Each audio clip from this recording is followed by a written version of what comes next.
So let's go ahead and do our first pre-question. Again, this is to help us evaluate this workshop. So the question is, I know how to run a successful crowdfunding campaign. Your answer to that is definitely yes. Go ahead and hit A. If you mostly know how to run a successful crowdfunding campaign, hit B. If you're not sure, that's C. Mostly not, that's D. And if you definitely do not know how to run a successful crowdfunding campaign, that is the letter E. All right, looks like we got most of our responses in. All right, Izzy, you have your work cut out for you tonight. All right.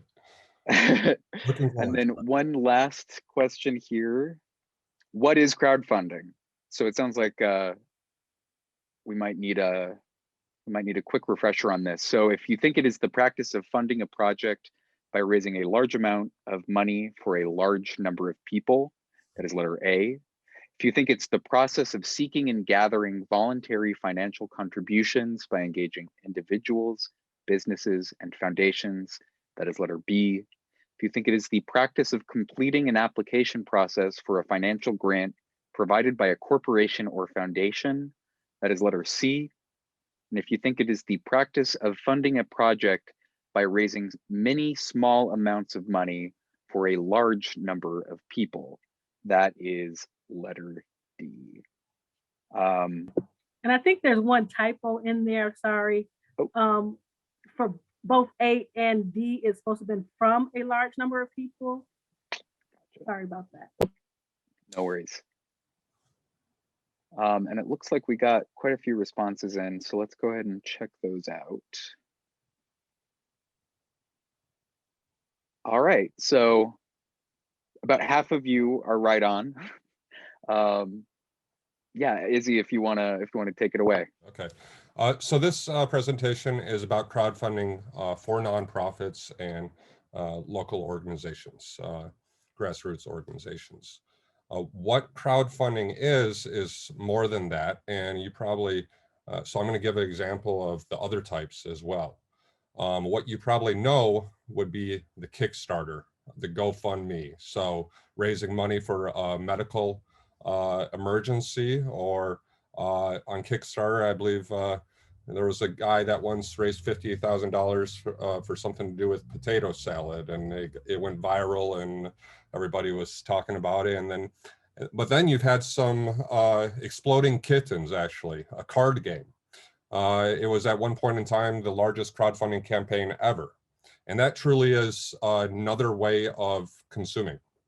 And companies started using crowdfunding as a marketing campaign for a new product. And it's been successful there. So crowdfunding is for individuals, and that's in the form of donations for the emergencies, etc. And then you have the commerce, which is your Kickstarter types for a product. And then you have debt and equity. I got into crowdfunding because I saw a lot of promise in the debt and equity. In 2012, the Jobs Act was passed that made it possible for non-accredited investors, those worth less than $1 million, to be able to invest in a community company that has not gone to IPO, or to the next big startup that has not gone to IPO.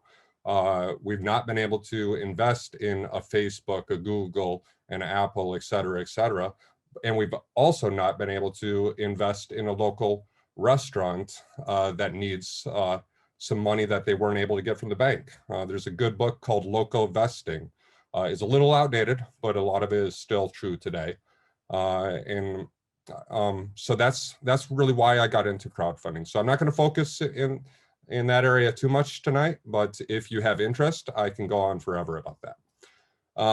And real quick, I guess, why am I passionate about that? I'm going to go into a little bit of my background, and then I'm going to share my story about grant writing at the same time. Got to get that in there. So around the financial crisis, I ended up deciding to go to university to be part of the solution. I studied finance and economics, Ended up writing many reports for a Dutch bank on microfinance in third world countries. And it really got me interested in impact investing. And then that's how I actually found out about the crowdfunding laws. I ended up then going to Africa, doing some projects. I decided to start a crowdfunding company called CrowdRipple. I had some investors that said, get your butt over to the US and I'll invest in you. So that was November of 2015 that I came back to the States. And my first trip was to Flint when I heard about the water crisis. And I decided I'm going to go to Flint and I'm going to raise money for wells. So I made calls. I found out, is it possible to do wells?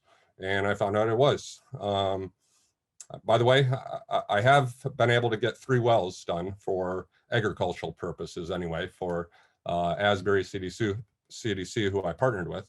But anyway, I came here for what was supposed to be a 2-week visit. And that was like 4 years ago. And I now, let me get back to that. I came here, I stayed, and I stayed. First, I was in shock. I've traveled all over the world. I've seen a lot of devastation in third world countries and Eastern Europe. I grew up in Holland, Michigan. I didn't really see blight. I didn't know the word, the term. And then I saw Flint, and it seemed like a war-torn city to me. But then I got to know people, and I discovered so many possibilities and a lot of very passionate people. And when they say Flint strong, they mean it. And so I made a lot of friends. I started thinking about how I could help. That led to me going to a lot of different events and seeing a lot of doers and creating partnerships. And I saw, I'm here on the east side of Flint. So I ended up getting a home here, and I was trying to figure out who to partner with. A lot of people said, well, why don't you start a nonprofit? Well, I didn't think it was right to just come into a community and start a nonprofit, first of all. I didn't have experience, so I thought about who I could partner with. And I saw these park benches all throughout the east side of Flint, and it said Asbury. So I went to church one day, got to know Pastor Tommy, and it's history from there. And we've been doing quite a bit together, have a very large urban farming project here on the east side, working towards many ways to connect with the community. And we started Flint Funder, a crowdfunding campaign specifically for Flint. At the same time, I've been writing grants. I was, my past experience in university, I was able to write reports. When I was at the bank, I could write reports. So that was pretty solid. And I wrote my first grant, and I got it. It was a $20,000 one. I was very pumped. But I also have been a salesperson in the past, by the way, and I know you don't get them all. Actually, if you just get 20%, you're a rock star salesperson. So I knew I wouldn't be at 100%, and I'm not at 100%. So, but I want to actually touch on what Connie asked earlier about sharing failures. This $20,000 one I got, I have reapplied, and we've had 3 years of funding from them. And I believe we've done so because we've shown how their money succeeded, but also we showed that we could learn. And we learn by recognizing our failures and coming up with the next grant proposal that looks at improving. So you have less and less failures and you morph into a better organization with better programming. So just, I wanted to share that. So that's my experience with grant writing. And that's my background. So now let's get back to crowdfunding for nonprofits. So use my phone. And so crowdfunding is more than just getting money from a lot of people, small amounts of money from a lot of people. And it's more than just donations to individual. It is, I guess you could say, it's a marketing campaign. So if you took the workshop that was just a couple days ago, they focused on that. I would definitely I think it would be wise to check that out if you haven't after this one, because it really is a marketing campaign, whether or not it's for a nonprofit or if it's for a company trying to launch a product. And while you do so, you have to know your customer, know who you want to bring on board as well. And you really create a campaign based on marketing principles. So I'm going to move this over 1 second. I can't read all my text here. Okay. So it's important to be specific, also to be time-based. So what is it that you're trying to get funded? When do you need it? Crowdfunding campaigns are most successful when there's a deadline. It creates a call to action, a sense of urgency. People will share it. And it gives you an opportunity to share the campaign over and over again. And even those that have already funded it, you can say, hey, thank you for your support. Do you know that we only have a few more days until it ends? Do you think you can share this, or would you mind helping us reach our goal to complete it? And then crowdfunding is a great opportunity to get people involved and to thank them and connect them. So a lot of nonprofits know of different marketing campaigns to buy coasters. I think my boss, he just bought some, lip balm containers with the logo. So it can be an opportunity for that type of marketing to be included in. So then, if you decided that you want to give crowdfunding a try, well, then you have the tall task of choosing a platform. When I had last done research about crowdfunding platforms, there was over 1,000 of them worldwide. Now, that being said, you can bring it down to a select few based on ratings. I've given a list of top 6 for nonprofits. Now, by the way, GoFundMe, they're most known for individual, but they have expanded over time also to facilitate nonprofits. And there's different ones that have their own audience. So these platforms are not going to do the marketing for you, but they do still have touches with a group of individuals. And sometimes it's a art-related user base. Sometimes it's women's rights type of, there's platforms just for women's equality, these type of things. So there are niche ones that could help your cause. But in general, most people do go to one of these top 6. Now, I want to mention 2 platforms here in Michigan, or that function in Michigan in a unique way. Patronicity has created a partnership with the Michigan Economic Development Corporation, where there's matching support. So there's different qualifications to do that. I'll show you in a few slides from here, a few successful ones that have done so. And then I mentioned that we launched Flint Funder. We've only tested it out a little bit, but I'm excited to really launch it with other nonprofits or groups and even entrepreneurs. And it's just focusing on Flint. So that's a unique one as well. Okay. So when it gets to going and setting up your campaign, you really have to start off with setting goals. And you really think about your organization. You really start off with an about us. What is it that your organization does? And then when it comes to campaigns, by the way, crowdfunding campaigns are not usually the best tool for just general operating dollars, fundraising for that.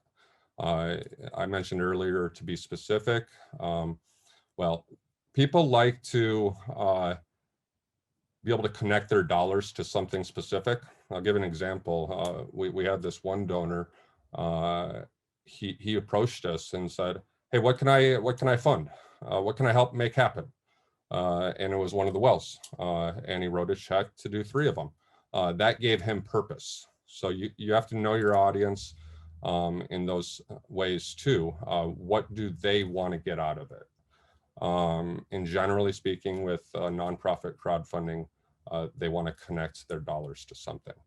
And so that's where you talk to people about what problem you're looking to solve, how many are you trying to impact, et cetera, and then how you will do it. And I mentioned specifics. It can be, there's different ways of doing this based on what you're looking to accomplish. It can be item specific, dollar specific, or time specific.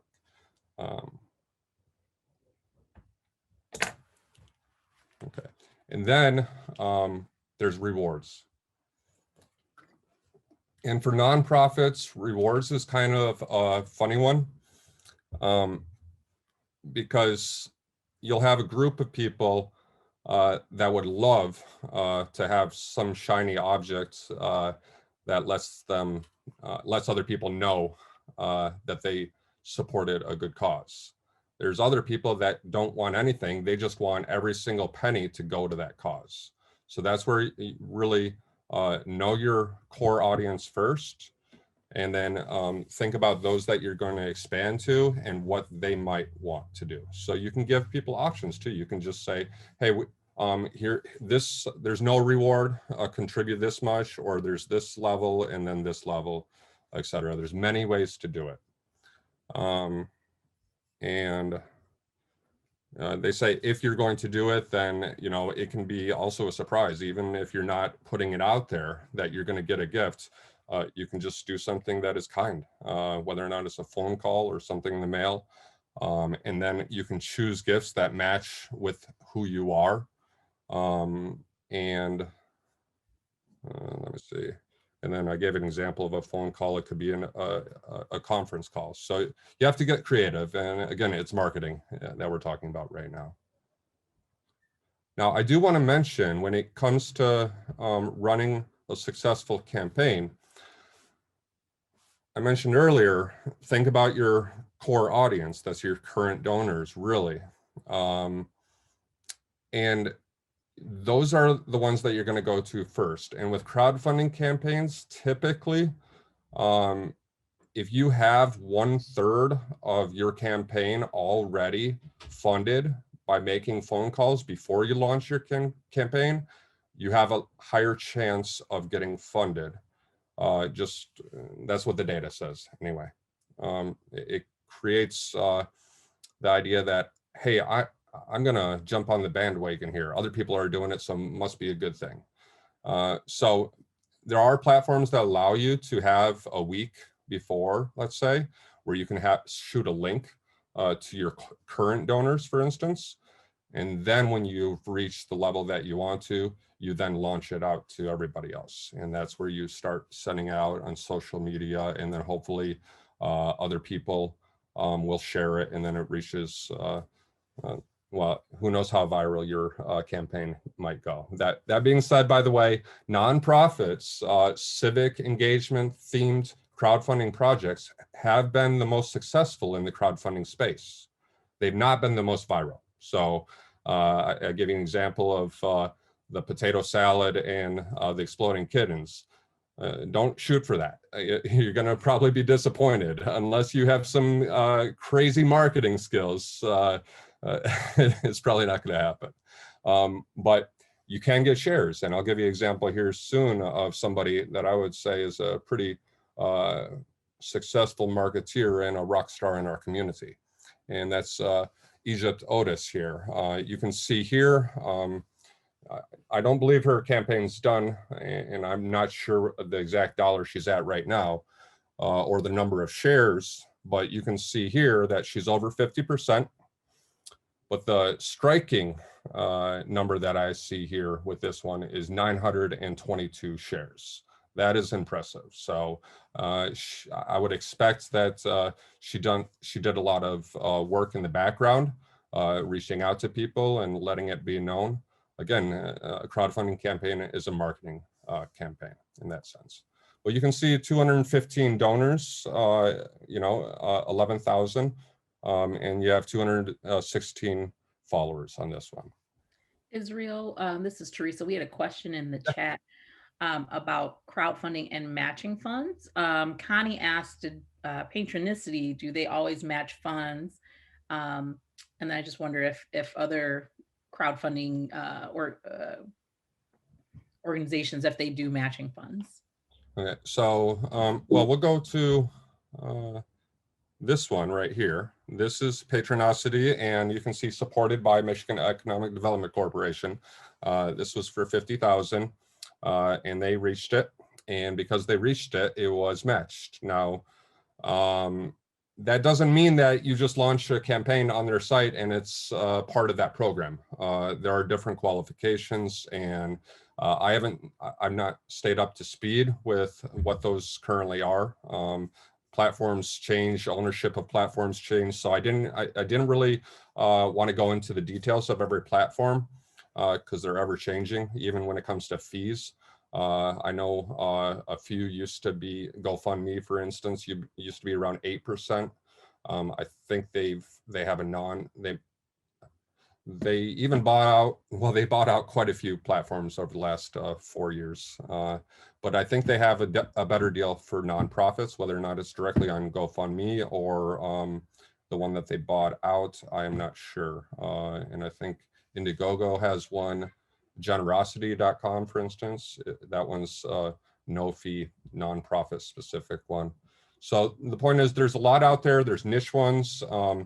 You should do research and compare what the current playing field is there. And yeah, if you go to their website, you can look into starting a campaign and all the details. Make sure you look closely at what the offer is and compare it with a few other top ones, and you'll be good to go there. And I will say one thing I would like to write a grant for, but I have not had the time to work on this side project. I would like to get Flint Funder grant funded in a similar way, where we can have local groups or small nonprofits be able to launch a campaign on Flint Funder and have matching dollars from whether or not it's corporate partners or foundations. So I would like to be able to let it be known when that does happen, and I hope it will happen. But this is the one to go to. I don't think yeah, I'm not sure. I would just say go to the site and find out what the terms are. Yeah. Other questions? I haven't had a chance to, well, I see 9 chat items there. So. Nope, that was the last one. Okay. Yep, that was the last one. Okay. Let's go on to the next one. Here's another one on Patronosity. I saw this one plastered all over Facebook for quite a few months. They did well at getting the word out there, and they went well over their goal of 50,000. So, by the way, I mentioned earlier that it's good to start off with a portion of supporters even before you launch it. It's also important to think of the goal, of the dollar amounts. You know, if you're, for instance, if you're item specific and you want to help 100 people, well, that could be $1,000. But if you wanted to say, yeah, we want to do 10,000 people, and you end up with a campaign that is $100,000 plus, that's typically not the best approach. You should make it something obtainable to reach your goal without it going viral. Unless you have a large pool of current donors, then it could make sense. And then here's an example of one. We just tested out the platform to do this. Flint Funder has not opened up to everyone, but we tested it out for 5 months just without the marketing attached to it, and we still ended up getting $1,000. And we have a different one going right now. And okay, and there were a few things I wanted to mention, though, that were important. I kind of got wrapped up in storytelling, etc. When you go to do the crowdfunding and you reach people, there are all these platforms pretty much will give you the ability to send them a tax form. But if you're not a registered nonprofit, then you should definitely think about the fiscal sponsorship. In the Neighborhood Engagement Hub, even Asbury actually can be a resource for those type of groups. So you can contact Ashley at the Neighborhood Engagement Hub with your idea, and then have it maybe in partnership with the Neighborhood Engagement Hub, or however it needs to work. And then you can still utilize that possibility of giving your donors a tax form at the end of the year. I mentioned the marketing workshop as well. Definitely important to combine marketing skills with the crowdfunding campaign, because that's really what it is. And I think that's about it. So questions?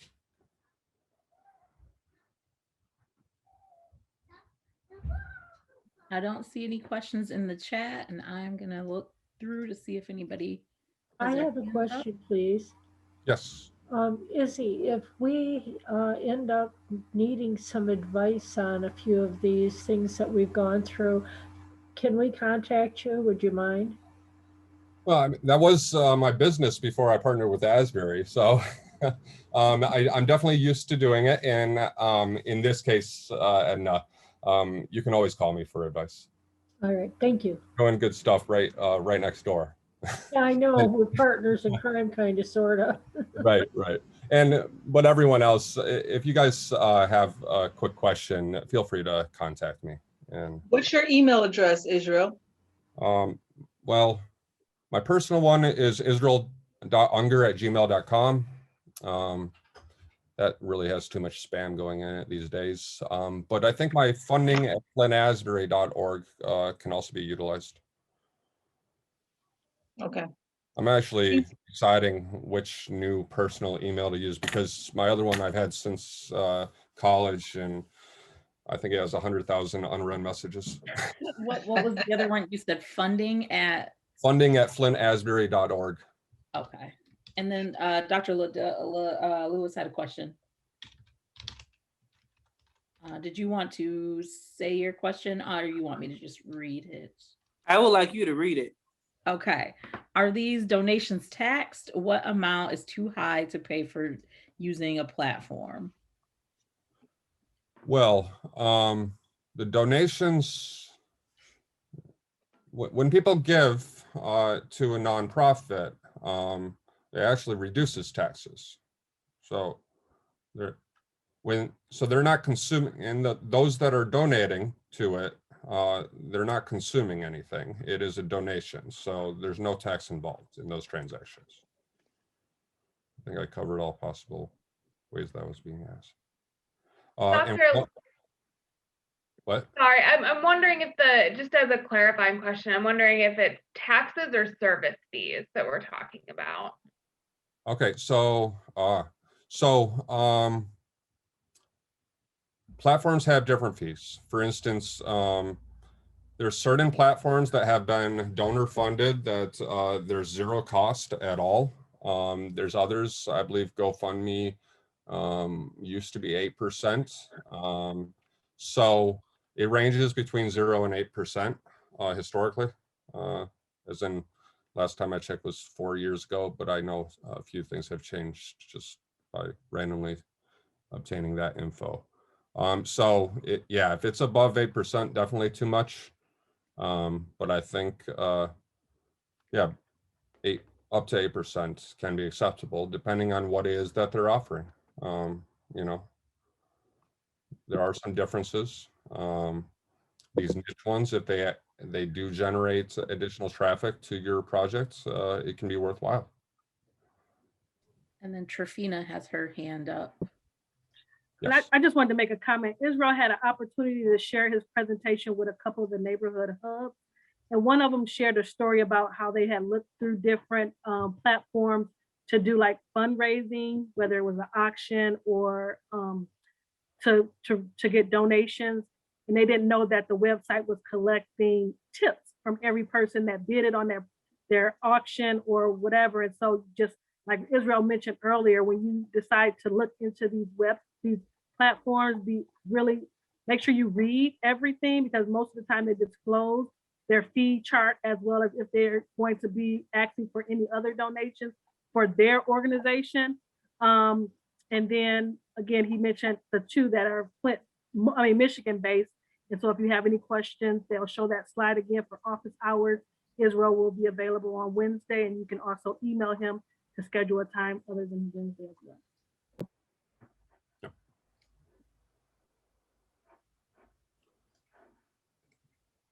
Okay. So we have this question here, that the exit one, right?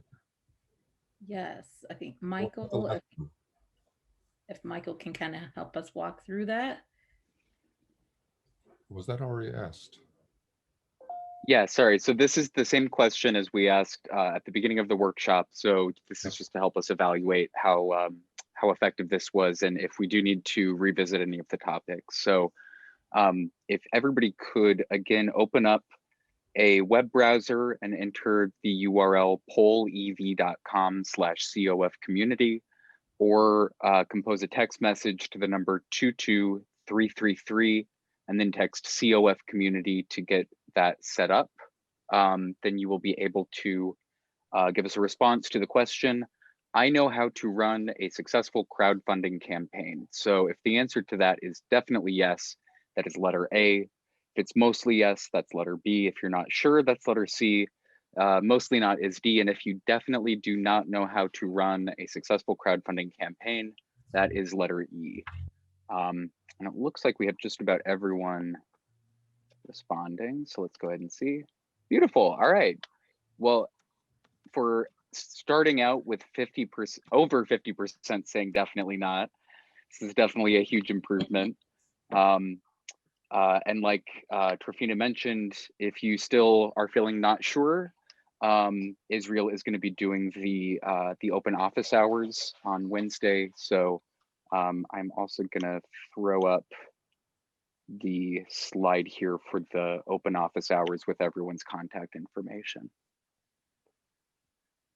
And this is Teresa. And if you did not say that you were interested in office hours and you've changed your mind now and you want to go to them, please email me at T for Teresa, Roach, like the bug, @crim.org.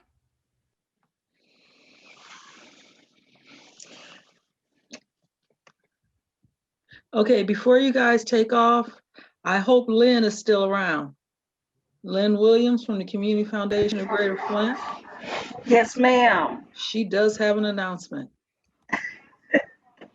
Well, a couple of things. Thank you, Karma.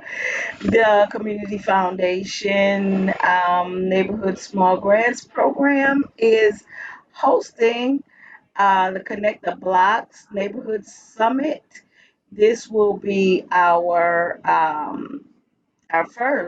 first virtual summit on Saturday, March the 13th from 10 a.m. to 12. And we also have released an application for funding for neighborhood projects. You can find the details for all of this information on our website. And right now it's all over the front page of our website, so it's easy to find. Our website address is www.cfgf.org.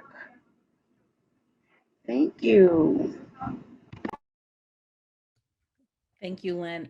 For our speakers, I just muted you guys for a little bit because Lynn, we had some feedback, so that made it a little easier for Lynn's audio.